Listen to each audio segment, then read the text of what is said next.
Hello and welcome to Module 5. Module 5 focuses on teaching strategies for student performers in ensembles and teaching students who are intellectually gifted and intellectually gifted with disabilities, or as we call twice exceptional.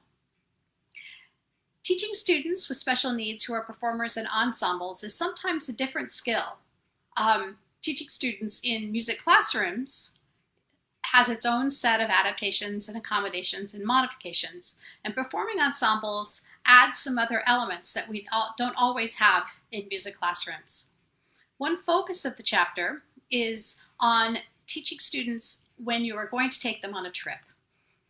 So you're going to take students with special needs on a trip, say to an adjudication or to a festival or a fun trip, or going to have them perform with a symphony and a side-by-side concert, anywhere where you would be leaving campus going to a new situation. And that can be incredibly stressful for students with special needs. It can cause a lot of anxiety.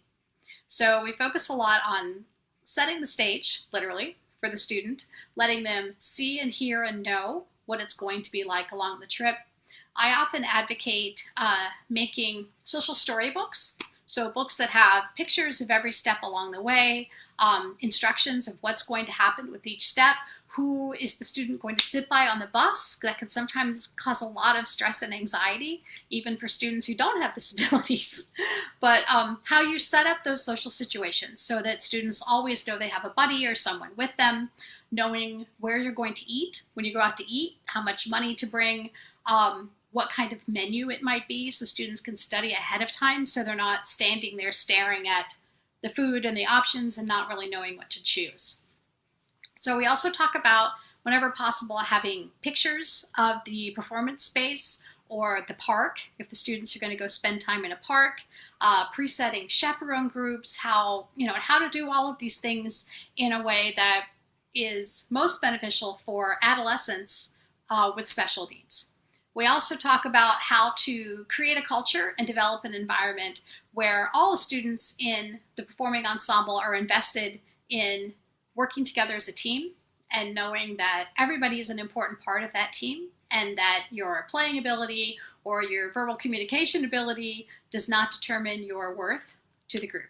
So that's a focus of that section. The next section in this module is teaching students who are intellectually gifted.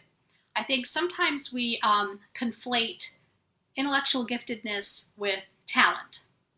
And we think, oh yes, gifted and talented. Well, gifted and talented are two very different things. Giftedness, intellectual giftedness, is cognition. It's just, how fast your brain works and what it does. And it's often reflected in an IQ score. Talent is often then in an art area or some specific area, so mathematics, something like that.